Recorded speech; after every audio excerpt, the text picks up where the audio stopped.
Hi, welcome to this week's edition of Blue Soak. I'm John Dade and myself. Going to look back over Leinster's victories over the Christmas period, all the other Pro 14 action, and look forward to our game against Leon at the weekend. So, lads, 3 out of 3 over Christmas. Very good return. We obviously haven't been on air because of the festivities and the way the fallen down festivities drunk. fell, and we did as well. Yeah. It wasn't very conducive to recording the way it was all on Tuesdays, and we usually record on Tuesdays. So hey, what you gonna do? Anyway, we're back. We're better than ever. No. Well, A low bar there, John. we're older. Yeah, we're older than ever. I'm now in my 50th year. I'm nearly catching up on you. Whoa, that's so old, Dave. That's very old. I'm glad I'm not that old. The Interpros, yeah, they were a bit of an anticlimax in the end, really. Do you think? I suppose I'm going to tie this up for after, but might as well do it now. Like the IRFU, their diktat resting the players for 2 out of the 3, the international players for 2 out of 3 weekends. Did it? Obviously, it takes away the, I suppose, some parts of the competitiveness, especially against Leinster. Mm-hmm. But does it diminish the interest? Like, there was still 104,000 people did turn up at the 6 games, so there was an average of 17,000 at every match. Yeah, it's a cool. Full houses, pretty much. Yeah, it's a common thing that's thrown at the league every year. We rest our players. It's not a spectacle for the. I think I saw 2 articles on it this Christmas. It's not a good spectacle for the people who are paying the big money, and everybody's turned up at Christmas. All the people are home and want to go and see a rugby match. You don't hear punters complaining, though. Have you aware of anybody saying, "Oh, this is No, shit"? but I think we're purists. I don't see Johnny. I think we're purists, though, John, and I think that there's just 2 sides to the argument. Like, Of course. you know what I mean. And look, I'm delighted to see all of the young talent that's coming through Leinster's ranks, and those fellas get a fast track into the, whether it's the senior team or even the international team. Mm-hmm. They're fast tracked by the amount of game time they get in the pro. Like, look at Larmour. I mean, Larmour. If Larmour was playing in England or if he was playing in France, he wouldn't have got this amount of exposure. And therefore, Look at what's his name, Entomac. He's okay. only like 12. Look, like, There are okay, for sure. But for look, example. okay, sure. Go through our team. Look at all the fellas that are getting massive amounts of game. Like Darius, he's only been in the team a wet weekend, and he's already in the national training squad. Likewise, Will O'Connor. Similarly, Ryan, got oodles of experience. Porter. Do you know what I mean? I can go on and on and on. Oh, yeah. No argument for me. The Irish squad is splattered with fellas who have 1-2 years experience, but those 1 or 2 years experience, they've probably got somewhere between 10 and 15 Pro 14 games. Yeah. I think what the IRFU have done very successfully is they've created a culture within Irish rugby that what they do in terms of, like you said, about pulling the players and stuff like that, people don't mind that. People actually get quite enthused about seeing the young players, certainly in Leinster and indeed in other provinces. Unless you are up in the press box. Unless you're up in the press box, yeah, but they're... Well, maybe people who don't go regularly, are, because I do know that the odd person that I would meet who'd be at a game and they might only go to 2 or 3 a year would be saying, "Oh, I don't know any of these guys. Who are these guys?" Well, you do get that. Like, I know a boss 15 years ago who used to say, "Was O'Driscoll playing?" No. Then he just walked away. He didn't want to engage, because he would know, he gauged the importance of the game based on. But the provinces have a built-in, almost bulletproof support now anyway. That really doesn't depend on who's playing. I mean, if Leinster are playing Treviso, and it's a whole bunch of kids, well, not Treviso, maybe Kings, and there's a whole bunch of kids out. Yeah. Mm-hmm. You're still going to get 12,000 people there. And it's built up to that bulletproof level where they don't necessarily need the star players to add bums on seats. So what you have is you've kind of got the interprovincial championship operates in its own little bubble outside of the Pro 14 in terms of, everybody's in the same boat. Now, Leinster are more harshly affected because Leinster have more internationals. But we also have a better academy system and more players coming through, so the swings and roundabouts there. So everybody's kind of in the same boat. So it wouldn't make a difference if all the teams had all their star players. I would suggest that the scoring profile or the result profile will be pretty much the same as it was. Connacht might do a bit better. do a bit better. But apart from that, I don't think there'd be a huge amount of difference in the Well, scores. Munster- I mean, there would have been a score between Munster and Leinster. Munster beat Leinster last year Yeah. with the. But there's been a score between them either way, kind of thing. Over the last, certainly down Thomond Park, over the last 10 years or 5 years, we'll say. Well, like I mean, you saw the difference in the strengths of the teams when Ulster come to town. Generally, they throw down a weak team at Christmas, but we played them in the quarter final of the European Cup, and it was, you know, Very a close bounce game. of a ball or Yeah. Jacob Stockdale knock round in it was the difference between the two teams, really. Yeah. And but they're obviously getting there and thereabouts. But when you scratch the surface, they probably don't have The depth. the same depth as we Yeah, do. but you see, these things depend on each other. There's, like, if we didn't have so many internationals, obviously it all depends on having a good academy, of course, but if we didn't have so many internationals missing, we wouldn't have so many spots to blood all the players that turn into these guys that are able to. Yeah, that's true. And therefore we kick have so many ass. internationals missing. And it's exactly, and Yeah. it's a cycle. Yeah. This year, the way the three fixtures fell, the one in the middle, which is in our case was Munster Leinster, was guaranteed to have little or no international. I think there was a couple on each There's side. one released each. One each, something Yeah. that they both had a loose head or something. Tight But head. anyway, or one of each. Was Kilcoyne and Porter. Was it? No, it's Anyway, the coin report. You're right, yes, sorry. Everybody else, because of the rule, they had some kind of ruling where you couldn't play 2 games in a row, so you either had to play They had the first one They or had the the last 2 one. consecutive weeks off. Yeah.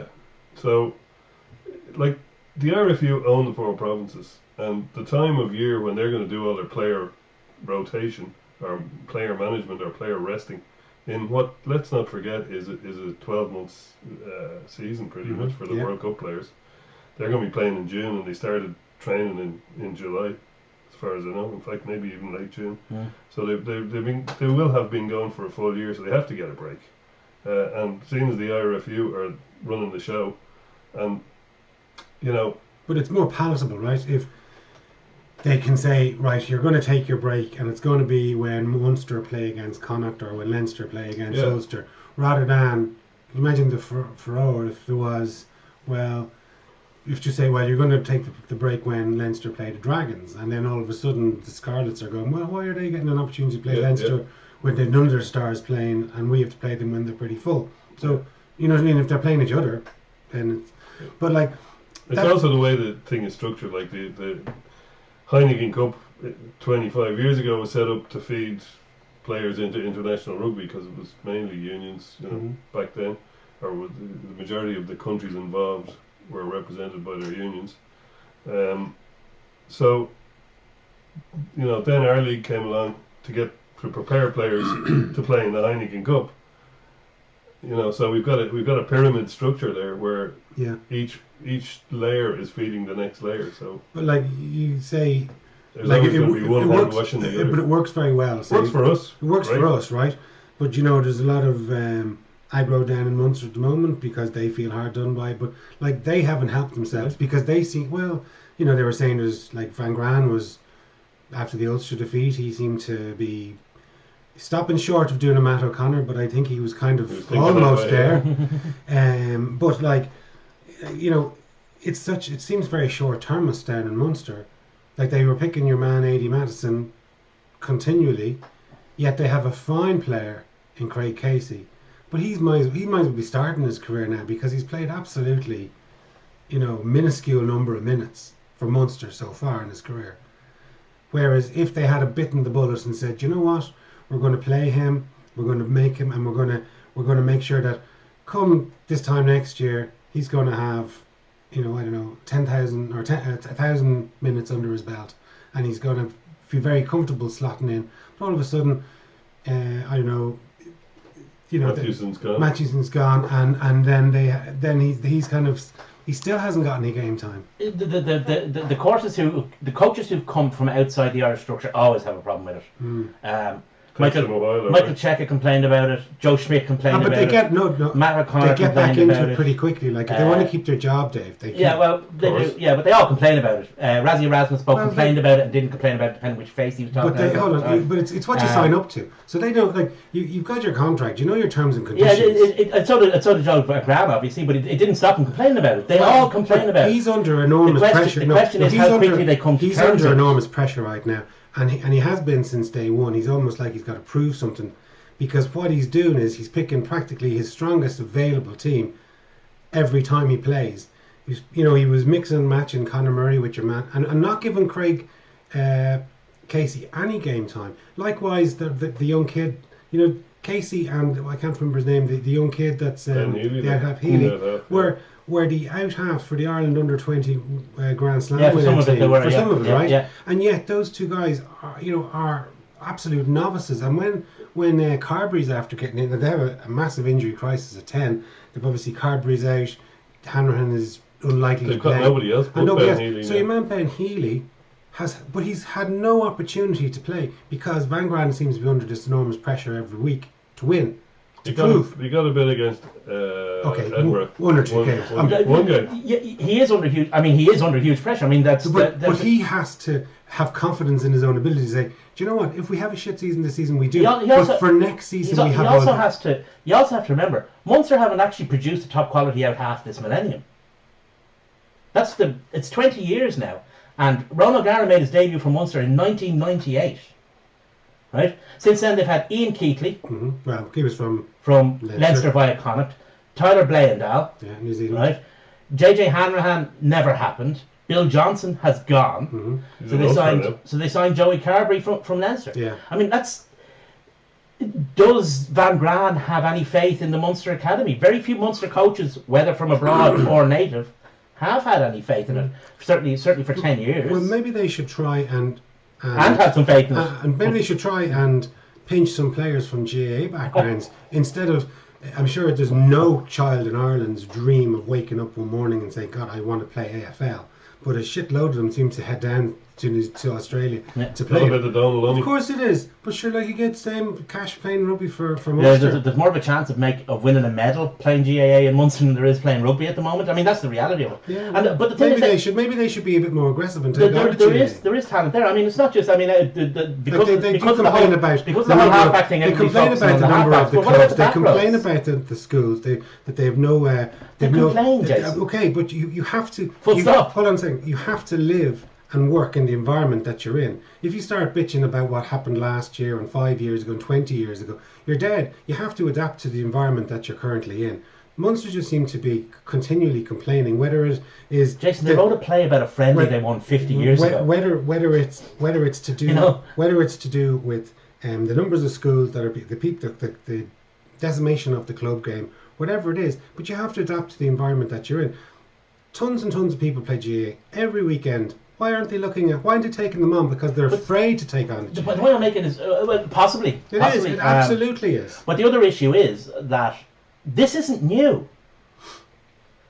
People have been saying this about Munster for years, and they've been accused of been anti-Munster or anti-Munster bias. This isn't a new thing. So it's not now or yesterday that Munster's academy wasn't producing players. 10 years ago, the IRFU had to go in and take control of the Munster Academy because it wasn't being run properly. Yeah. All these things, these are kind of bricks that have been building upon themselves, and now somebody's taking out the bottom one, and it's Jenga. So which one is it going to be? Is it going to be Harry, or is it going to be Frawley that'll go down to Bale? I mean, you never know. I mean, one of them could be not sent down because nobody's ever sent anywhere. They all go of their own choice, apparently. But apparently one of them could decide of their own choice to leave a winning team and go and play for Basket Case, but you never know. Well, anyway, moving on to the winning team. We just keep scoring tries for fun, really, don't we? At this stage. Killing my hard drive. I'd say it is. I was just looking at some of this. Like, we've scored an average of 36 points per game in the 14 we've played this season, and 48 is our average at home in the 7 matches that we've played. That bloody Zebre match is really screwing the averages. 17, I think I heard is our average score at home. Is it? Yeah. I didn't know the away score. I just looked at our own score. Yeah, that's our home average score. But you mentioned, Dave, about we kind of have this level, but I have to say, when you're standing and you're watching a game, or you want to be involved. You want to be that this means something. Engaged. Like, we scored a try after a minute. I know, Connacht had a lot of injuries and so on, but at some point you're going to go, do you know what? like It's too easy, that.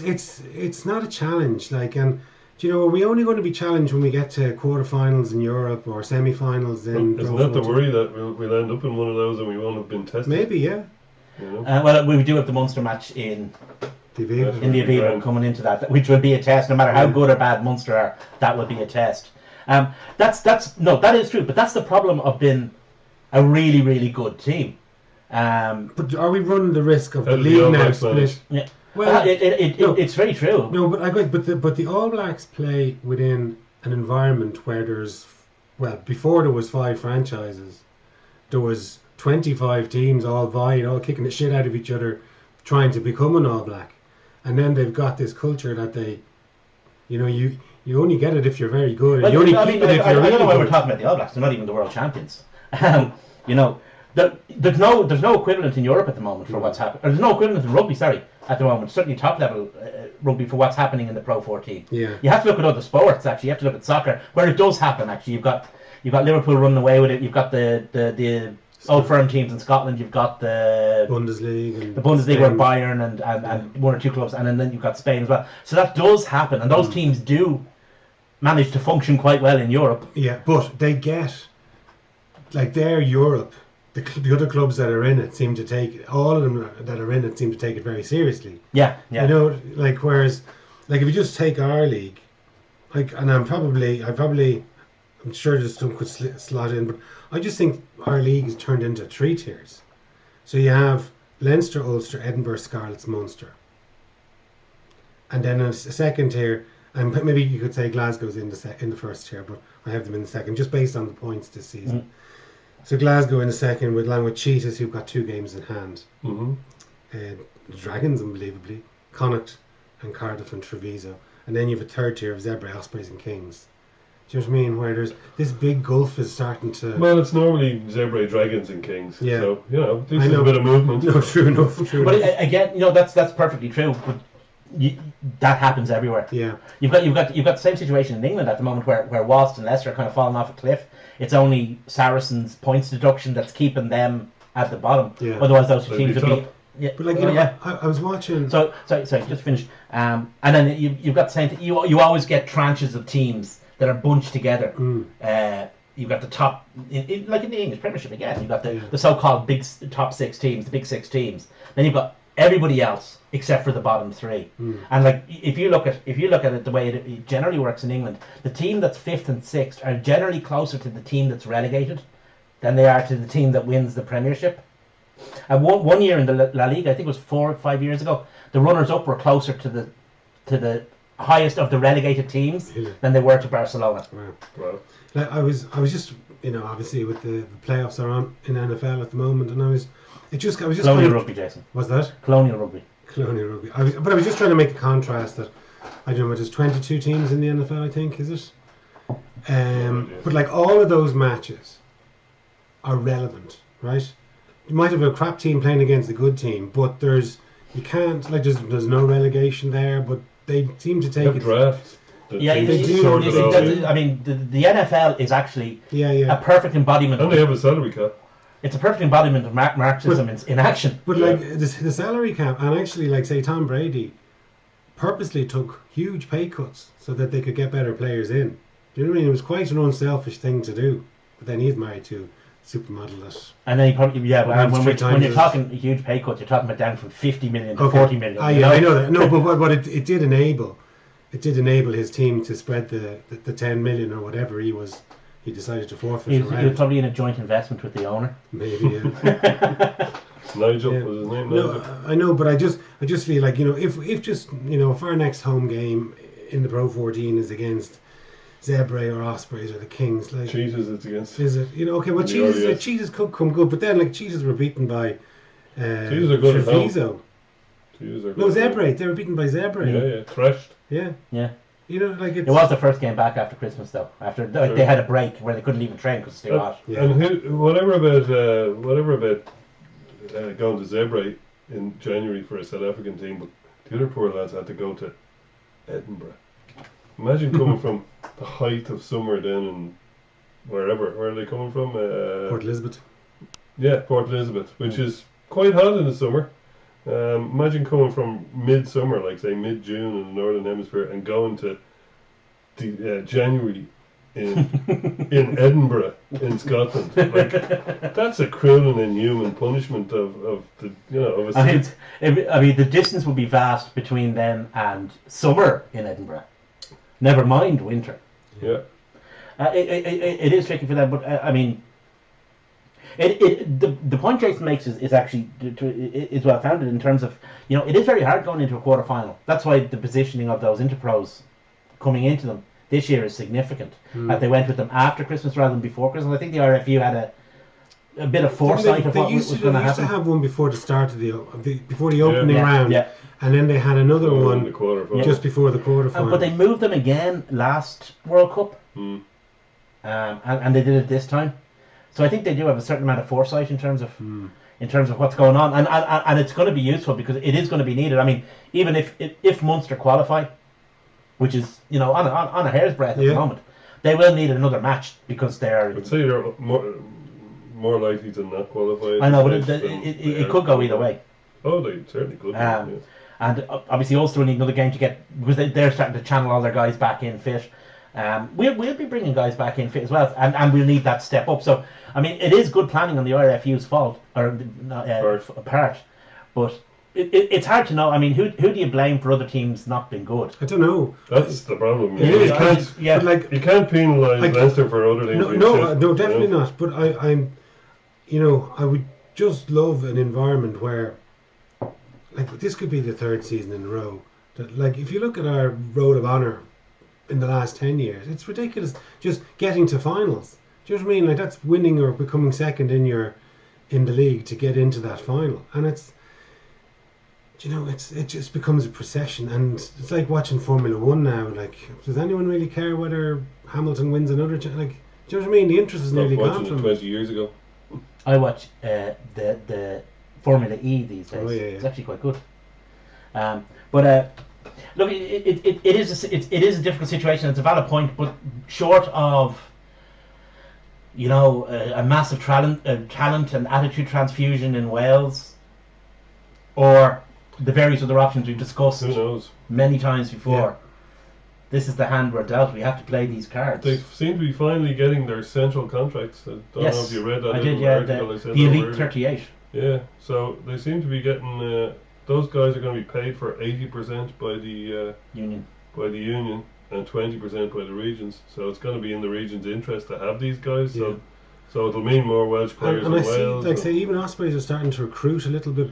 Like their Jermaine Rees Webb back from Toulon, much to the annoyance of the owner of Toulon. Yeah, and they've also got Scarlets have got what's his name, Liam Williams. And they might be getting them back early as well. Well, that's a possibility. All right, anyway. But that's Saracens. Get the broom out and sweep them out. They have to get rid of players before the end of the season, otherwise they will be over the salary cap. Yeah, they're okay now at the moment. But if they go to the end of the season with the same squad, they will be over the salary cap. I'd say they have a graph there, and they know who they have to get rid of when. Yeah. so as they can maximise everything, and how long they can keep the guys that are really good. Or maybe they'll just get a few of them to take a pay cut. Who knows? A real pay cut or a Saracens pay cut? Any Tom Brady types there? One that will convince the people who investigate the salary cap, whatever way. I mean, there's always a way around these things. Like, you could say, if you were Nigel Ray, you could say to Fredler, for example, look, you're going to be finished playing rugby in 10 years' time, and I'll do this other thing. I won't even put your name on it. It'll be nothing to do with you. I'll set up this vehicle, and it's going to mature in 10 years' time when you're finished playing rugby and don't have to think about it. And then Furler goes in 10 years' time and he goes, do you, your name's not on it. Well, that's the chance that Furler might have to take. And if he's stupid, he might. Well, you know, Nigel Ray is an honourable man, Dave, as you well know. He is, yes. You'd never catch him do anything dishonourable. I mean, it's funny enough when you think about it, the Premiership is just as monolithic, if that's a word, in terms of the teams that have dominated over the last 5 years. It's been completely dominated by Exeter on Saracens ability and Saracens on financial doping.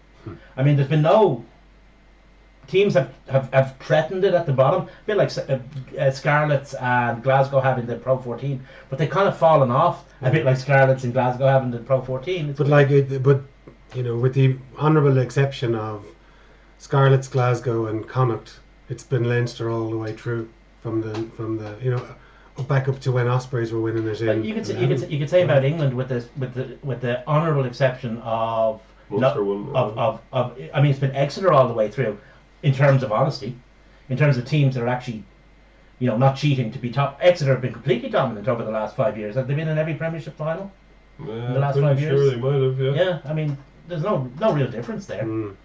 Top 14 is kind of similar depending on who's got the biggest checkbook but at the time. the way I feel, just even from a purely personal point of view, once we started winning, probably 7 games into the league, I said, you know what? All we have, we're pretty much guaranteed now to get a home semi-final in the Pro 14. Pretty much guaranteed. And then it's a 50-50 chance whether you win your home semi-final. Well, probably better than 50-50. Right? Probably better than 50-50. And I did the exact same last year. And I bought my flights and accommodation for Glasgow last year, Cardiff this year. Yeah. Because it's like jump in now and get slightly cheaper flights, accommodation.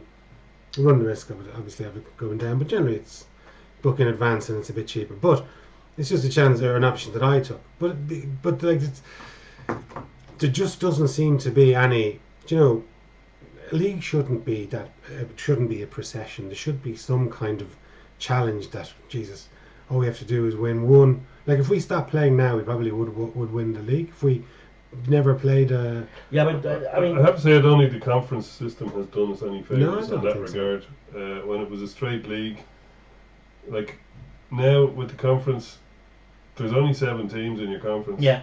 And there's only 3 of them are going to be able to. So if one conference is doing really well and the other conference is shite, there's no 5 teams could be slagging it out to beat each other in one side, and the other side is a procession. Like at least when they're all in one group. Yeah. Which is hard to do with 14 teams, admittedly, but if we had 12 teams again and they were all in the one group. They group. say, I suppose maybe towards the end of the season, there's more games, there's more opportunity for the teams that are kind of lower down the league, that they might get an opportunity to have that sort of the wild card playoff game, and they might get into. Who knows? That's where the rationale of it is, I suppose. There is that extra game. So what we do? Put the Welsh into a British and Irish league, or a British league, should I say? And we'll bring in two South African teams to replace them, and that'll leave 12. No, I don't know what to do, but I just think we're trying to grow our sport, and it's just not growing our sport like this. I'm firmly of the opinion there's nothing you can do, because at the end of the day, sport is about being better than the other team, and one team in the sport. No, sport's a challenge, Dave. Sports, like if you play sport, if you go out and win every single game, that's not a challenge. It's about 2 teams going at it against each other, where there's a possibility of losing. The way it currently is, and it probably sounds extremely arrogant, but really, there's very few teams in the league that could beat Leinster. Of course, any team can beat Leinster on its day, but in reality, they're not going to beat Leinster. They're just not. You might get, if we go over to Glasgow, go over to Edinburgh away, yes, of course, there's that opportunity. But in the RDS, unless Leinster take, like they did last season, and just completely coast in. Again, that's because Leinster are really, really good at rugby. They are, yeah. But you know what? It's boring after. I just think it's boring after a while. And you're trying to grow our sport. I think boring is probably the wrong word, because there's a definite bang of hubris off the word boring. What I think it is it's certainly repetitive, and it's predictable. We're in the entertainment business. We're trying to get people to. We're trying to encourage people to play it. We're trying to encourage sponsors to get behind it, people to come and watch it, and grow a television audience. And none of those things are going to grow if the league just becomes, well, why even look at that until we get to the semi-finals when there's a knockout, because Leinster are going to win all their home matches. I would say remains, what do you do? Look, you just look at the results. I mean, I mentioned it earlier about, we've won. 16 matches in a row now. We've won 14 this season. I said it. We've scored 48 points in the 7 matches at home so far, and 38 is our average over the entire season. Like, if you don't have a challenge, it just becomes repetitive. But what do you do? I don't know. The only thing I can suggest is what they're kind of muting is maybe have some sort of where you get the top teams that are playing in the English League and the top teams that are playing in the Pro 14 and you merge them together. And then in the second tier of that, you get the also-rans. But I don't know whether that'll ever happen. I don't know. Yeah, the problem with that, I mean, I can understand it's kind of like a kind of a pre-European Cup or almost like taking the best teams out of the Pro 14 and that's fine, that might work, but you're going to have to get an awful lot of turkeys to agree to Christmas. Oh yeah, there. absolutely. And you're walking yourself into having to depend on the PRL who always get their way, let's face it. You see, I don't accept that point at all. I mean, that's they get their way because they're operating their own thing. The PRL don't get any value out of Leinster unless Leinster give value to them. The PRL's the value in games between Irish sides and English sides is definitely with the Irish side, because they have the mythos, they have the fans, they have the blue chip fans, they have the blue chip sponsors and all that kind of thing. People tend to do down the way Irish rugby is run. Irish rugby is run really well, and it's really, really well off. Yeah, but like I just think that if you're a sponsor, like if you're Bank of Ireland or if you're Adidas, at some point they're going to say we're not getting any additional value from the league. There is no additional value in the league. No, but like there's no point in us for the Bank of Ireland probably pumping about 4 million into rugby every year. Yeah, but between their sponsorships. The thing is, they're getting huge coverage in Ireland, which is where they want it, because they don't operate in the UK. They do actually. Well, not significantly. Well, they do pretty big. They don't operate significantly in the. I mean, and the thing is, the league financially has always been kind of Hiberno-centric. You had, I mean, all the sponsors have been Irish. No, but I thought that the reason that we brought the Italians in and then subsequently the South Africans in was money. Was to get more of the money. Yes, and to bring in Fiat was supposed to come in, and then a big television deal from South African TV. Fiat have been supposed to come into every single rugby competition since time began, and never gone near the sport. There's 4.5 million people live in this little island, and 50 or 60 million living in 60 million in Italy. In Italy, and I don't know, 40 million or whatever down in South Africa. Yeah. So like their numbers are far vaster than us. And the money coming from South African television is apparently very, very good. I heard that, yeah. So, but you know, I don't know what to do. There's no value for Bank of Ireland in that. In South Africa. It doesn't matter if there's a gazillion people in South Africa, because Bank of Ireland don't operate in South Africa. Do you know who else operates in Ireland? I'm making this an example. Oh yeah, Coca-Cola. Apple, Coca-Cola, Microsoft, whoever. Right, they do as well. So, like, if they come in and say, "We'll sponsor you for 10 million," do you know what I mean? Look at some of the sponsorship deals in English soccer; is enormous. Liverpool's sponsorship deal with Nike is worth £80 million sterling a year, starting next year. That's ridiculous. Like, it's crazy money. That's the turnover of the IRFU, give or take. It's double the amount the IRFU spends on all rugby every year. Yeah. There you go. There you go. Right.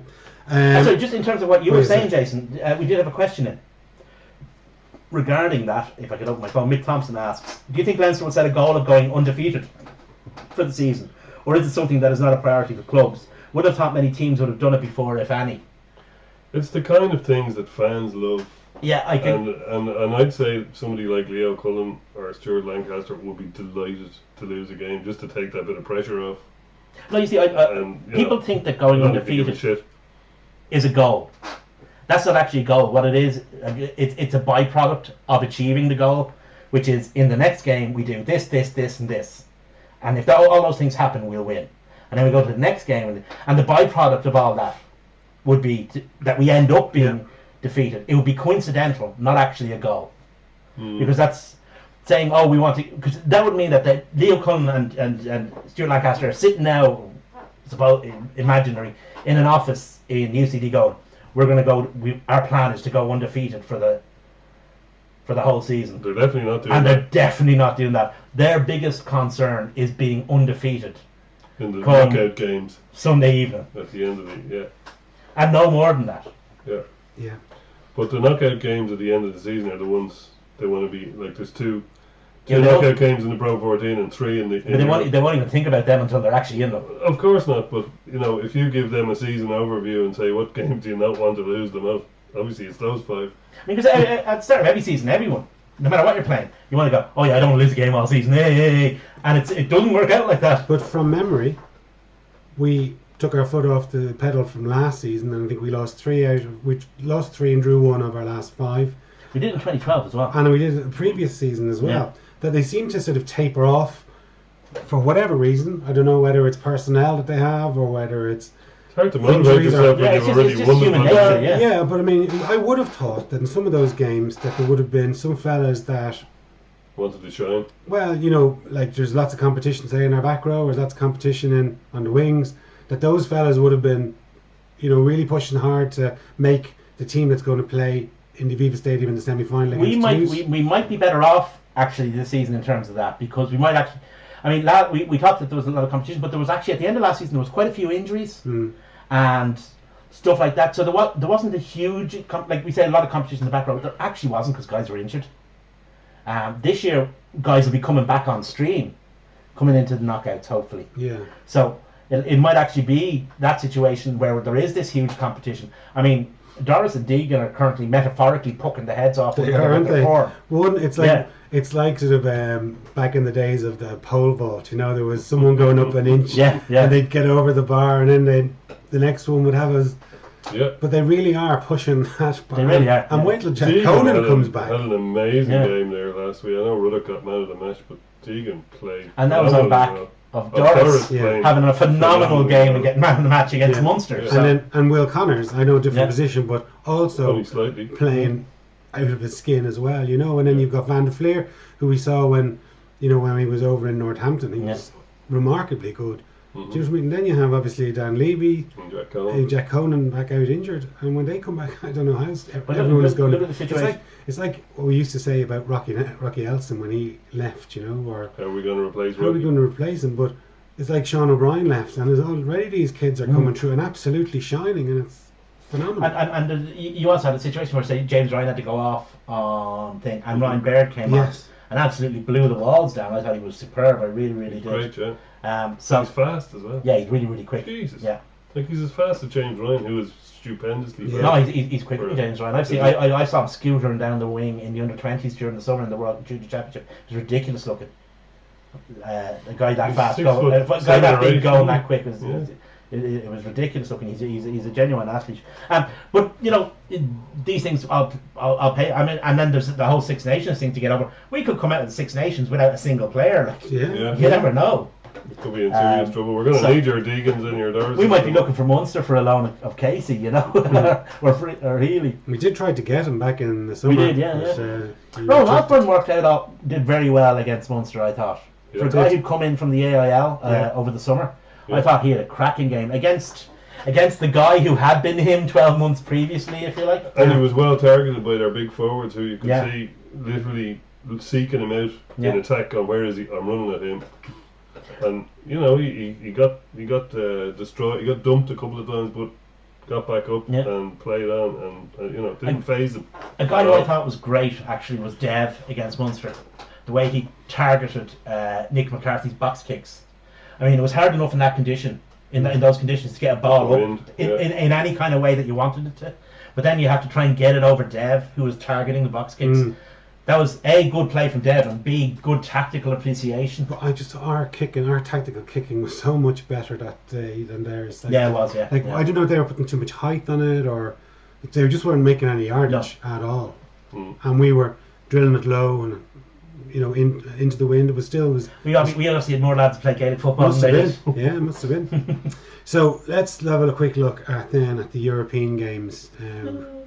So we're back in action. We play Lyon. We've obviously won 4 from 4. We're on 19 points. Another couple of teams. There's Toulouse are on 4 from 4, Ulster 4 from 4, and Exeter on 4 from 4. Well, Exeter are actually on the same number of points as us. 19. Yeah. They just haven't qualified yet because the team behind them is closer than the teams behind us. So. No, it's because they have to play Glasgow. Oh, they have to. We've Yeah, well, already yeah. played. Sorry, yes. We've already played. We've back to back.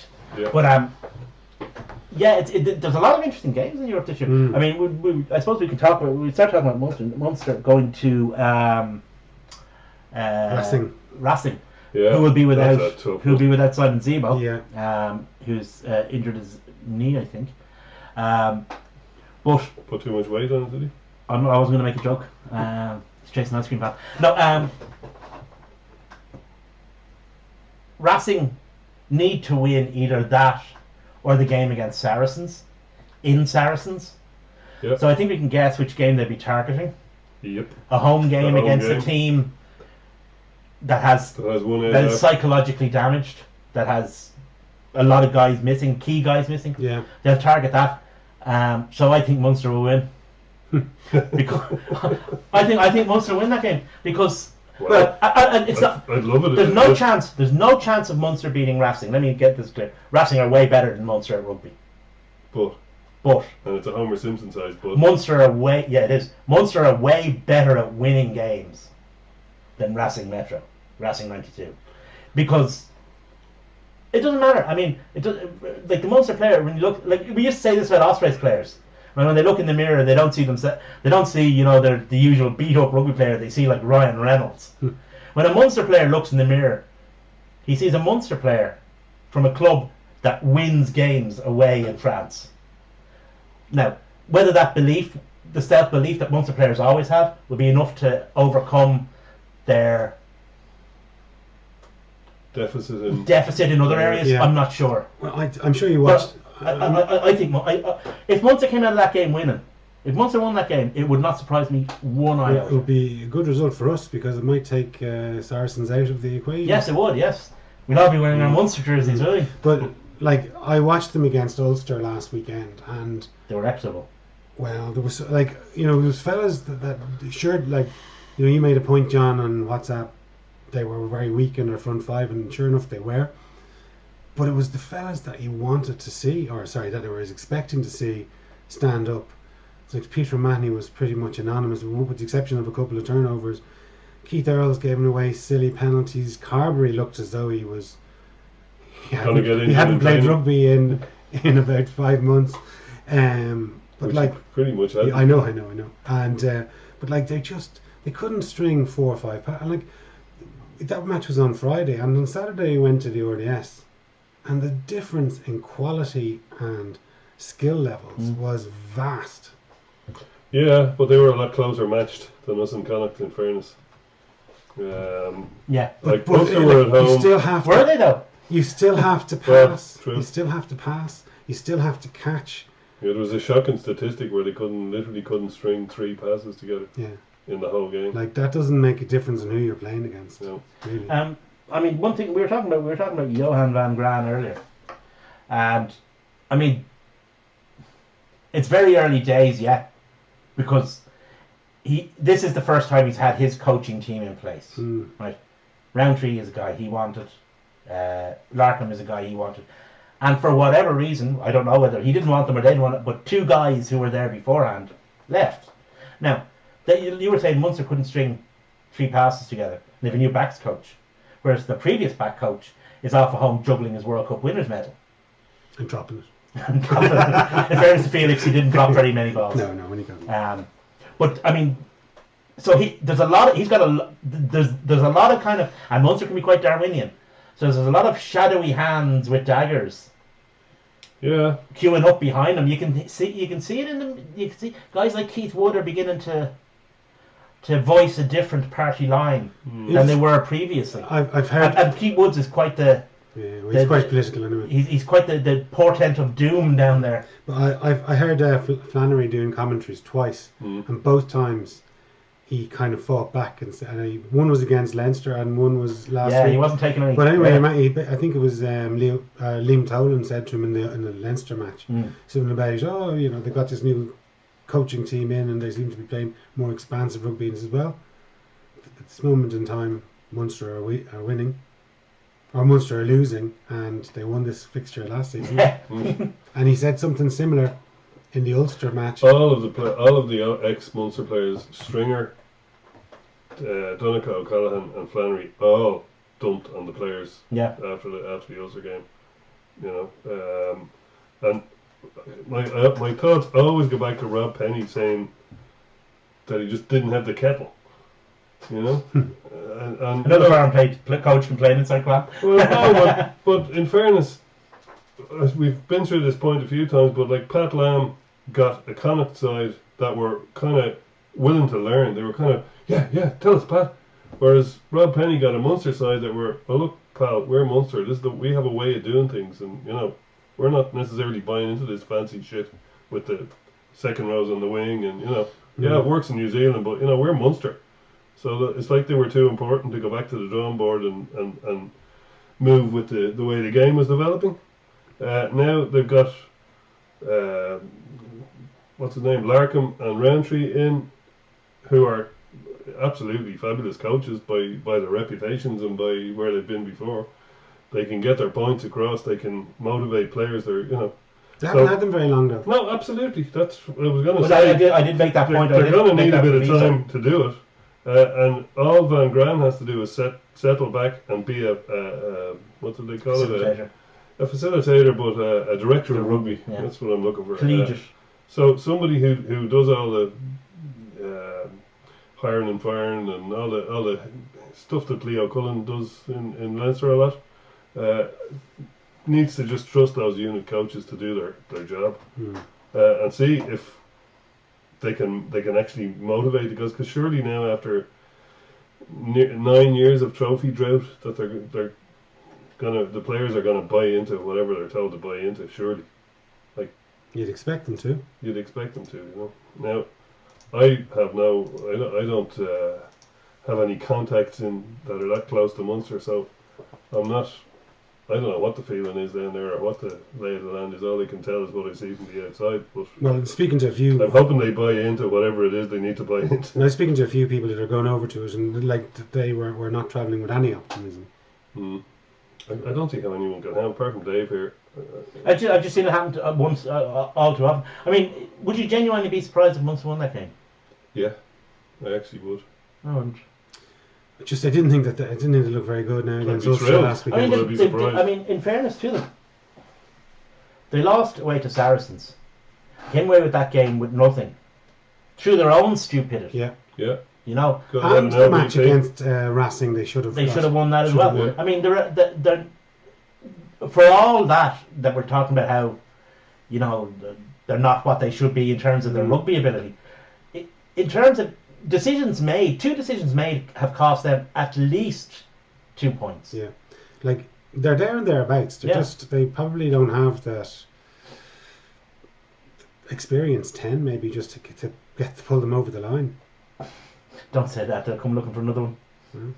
Anyway, what about Claremont and Ulster? Claremont they've won 3 from 4, they're on 16 points. Ulster 4 from 4, but just on 17 points. They gave Claremont an out in Ravenhill at the start of the tourney, giving them the losing bonus, but they shouldn't have. They may well regret that. Yeah, but they still beat them, which is pretty impressive. Yeah. I know the French don't travel, but Well, here's the Claremont are fairly. Claremont have scored more. They're the only side in the competition that scored more points than us. They've scored 152 points, and we've scored 139. Now, there's a caveat there. There's 2 English sides in their group, so you can pile on the points.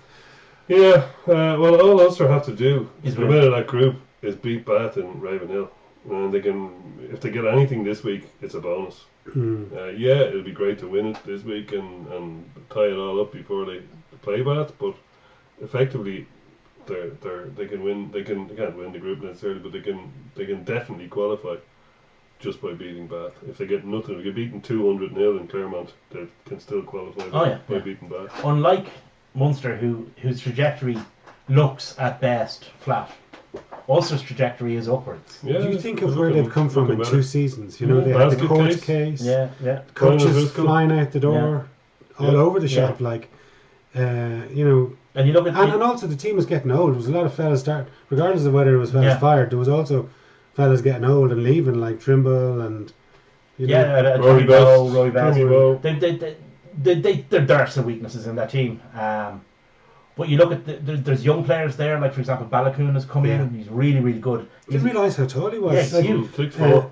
Because he's incredible attitude as well. His hunger in defence is superb.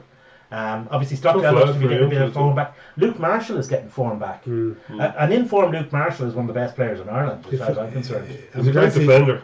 He's been His fans are wrecked not with amazing. injuries. He has. Like he's got concussions and he loads of got times, wrecked yeah. his Yeah. hamstring. They found, I mean, he's not the As most me. inspired player, but in Billy Burns is a good facilitator. John Cooney we've been talking about John Cooney all season. Will Addison looks like got some fitness He back. didn't look great now. I thought No, he dropped a few balls, but I think maybe trying to. It was like a final trial, and he was he almost trying. he was over trying, yeah. But he has that. You know, he can do something that can unlock a defense. Yeah, but he reminds me a bit of Jared Payne a little bit. That insofar as he kind of looks like he can nearly glide over the grass. Yeah, he's very much a Rolls Royce, and I mean, they've got some decent talent in the pack. Nothing exceptional in terms of. I mean, obviously they've Jack McGrath and Marty Moore, who is surprisingly. You notice he's getting up above an hour now every week, which is significant. Like because again, he's playing well. Yeah. a fit and well Marty Moore is a serious challenger. Don't for forget the his team. head coach is a former prop, so do you know it's good to have someone who can empathise with you and presumably especially as a prop. Yeah, they've got a very good back row actually. Reedy has always been a good player. Joe Schmidt took him to South Africa, and Joe Schmidt doesn't really pick guys multiple times by accident. I mean, Reedy was always a guy he really liked. Jordy Murphy, Marcel Coetzee, Nick Timoney's going well, Greg Jones is going well, Matty Ray is going well. So they're actually in a decent position. Now, are they in a good enough position to beat Claremont? I don't know. It's a big ask. Down there. But again, judging on form and stuff like that, the opposite to Munster. Judging on form and the way they're going and stuff like that. If Ulster were to sneak one in Claremont, would you be surprised? No, but I would be. Oh, I think I would. I think I would be actually. You wouldn't be stunned though, would you? No, well, I just think that Claremont are 3 from 4. They're obviously taking the tournament quite seriously. No, they always do, in fairness. No, they do, and I just think that they're going to. It'll be them and Ulster. But this isn't the Claremont team. No, but of the old days. It's not as fearsome.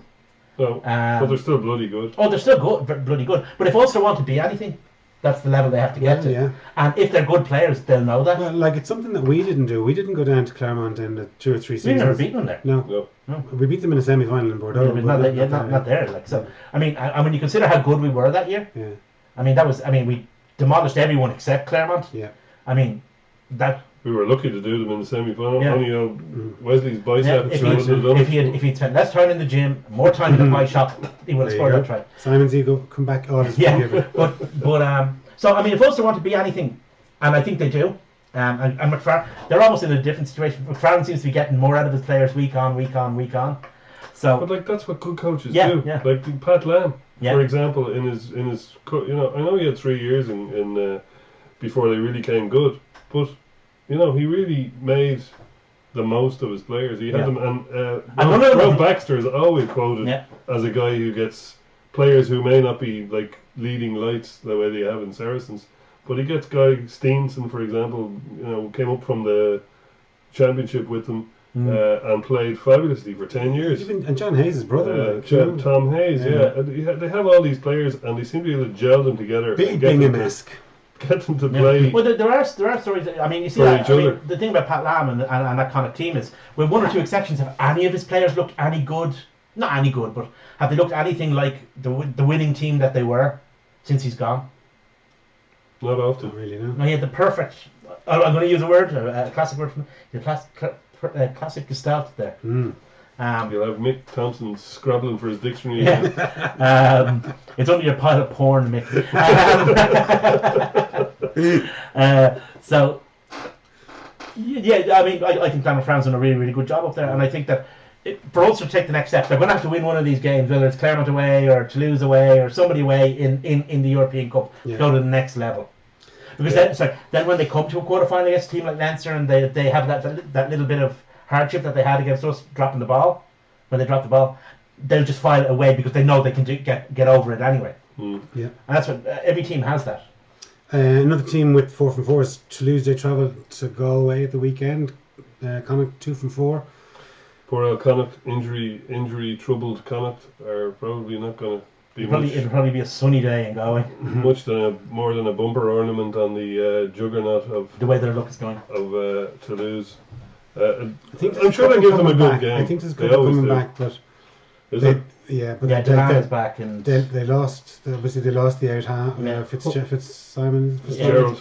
So they did beat Montpellier over there, which is I know Montpellier are not exactly top of the pops, but they're a big, tough French team with massive springboks. to beat the band. So they did well to come out on top of that one. It's a bit much to hope they're going to do to lose. I'd be less surprised. They've done it before. I'd be less surprised at that than Munster winning in Paris or Ulster winning in Claremont. Then you'd be less surprised at Comet winning in the sports ground. Yeah. Oh yeah. Well, I don't think any of the three of them. Well, I was just saying, like, knowing Comet's luck, it'll be a lovely sunny day in Galway. Because when it's a lovely sunny day in Galway, who wouldn't want to be there? It's a lovely place. Like, so instead of the usual where the rain comes in upwards, if they get the right day, right conditions, full house, enough of their players out on the pitch, Toulouse can sometimes be a bit windy. Yeah. Yeah. And finally, the other game with the 4 from 4 is Exeter they travel up to Glasgow. Seem to be everybody's unfancied team, Exeter. I don't get it. Every time you see a media story about who's going to be in the last four of the Champions Cup, Exeter never seem to feature. And I don't know why. Yeah, they're because like they're going, us and them are going to be the two top seeds by the looks of things. I can't see Glasgow doing much against them. I mean, I know Glasgow are at home, and yes, they could upset them. And I don't know where I would rank that one in the. I'd probably be less shocked than of any of the other Irish teams winning, but still, I'd still be shocked. I think Glasgow are starting to. I know Exeter got lost there last time, but Glasgow have started to rediscover a little bit of form. They had a couple of good results over Edinburgh in the. And it's do or die for them as well. So you know they're gone if they can't beat Exeter. They're not going to do nothing in Europe. Which I don't know. They might fancy doing nothing in Europe because otherwise if they have to keep alive in both competitions, they could be they'll get nothing out of either. I can't understand, like you say, John, how Exeter, who let's not forget, and I'm going to make this point again, except for financial doping, would have won the last 5 premierships.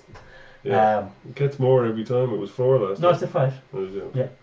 Well, I mean, that's the level they're at. They've been there over the last 75 years anyway.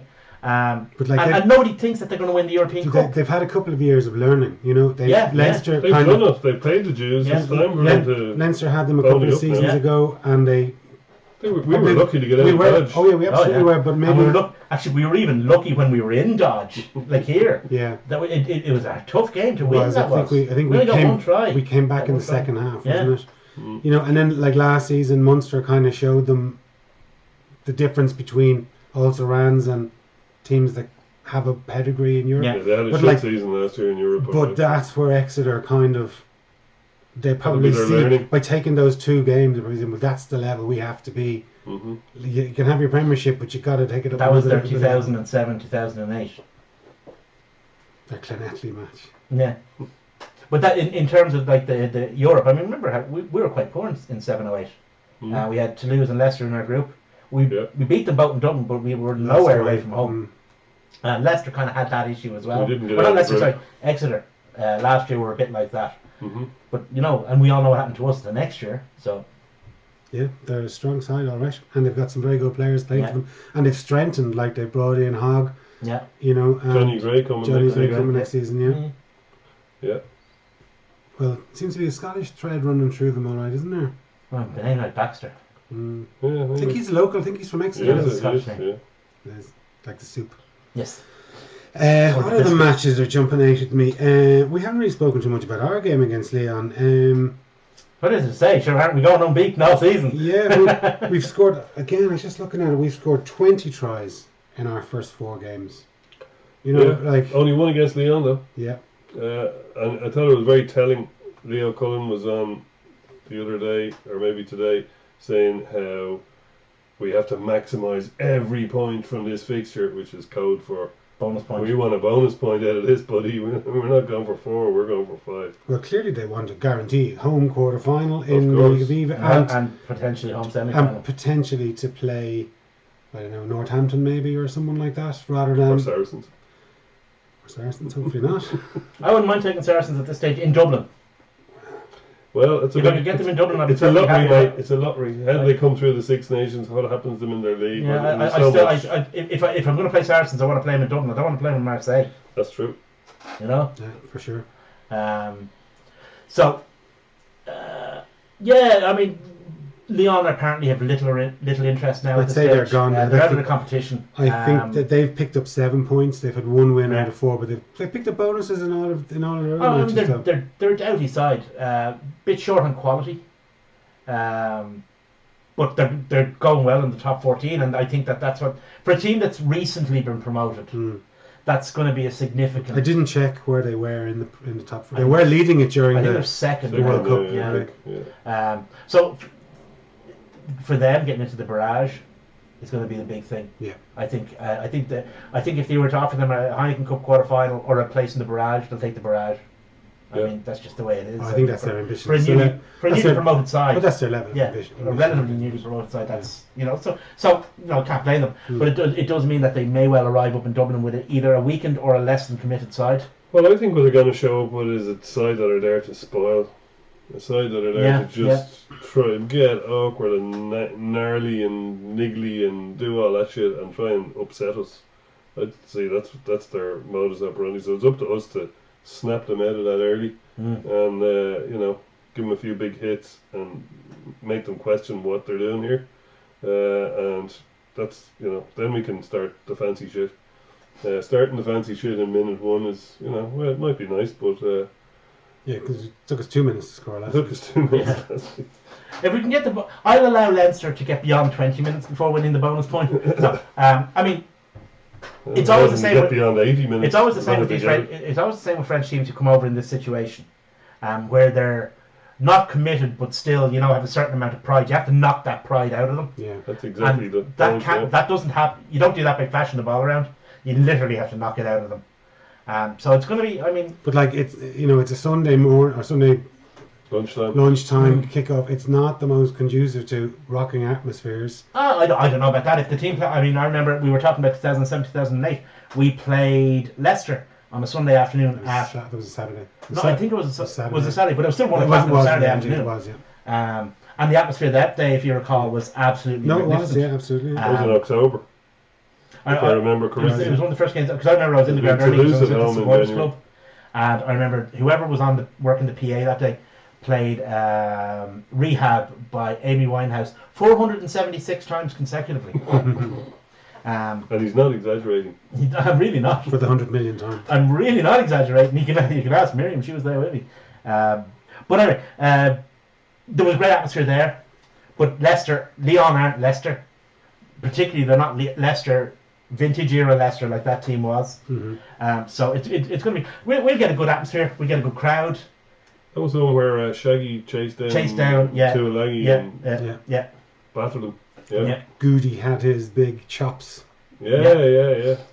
Um, Like a muttons.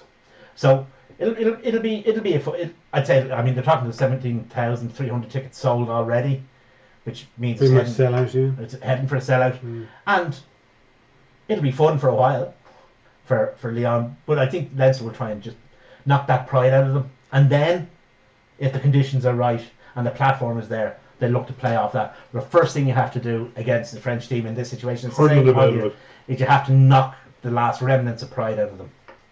Good stuff. So, boys, thanks very much. Thanks very much for watching. If you are following us on Facebook or Twitter, give us a like and a thumbs up. And thanks again for watching. Cheers.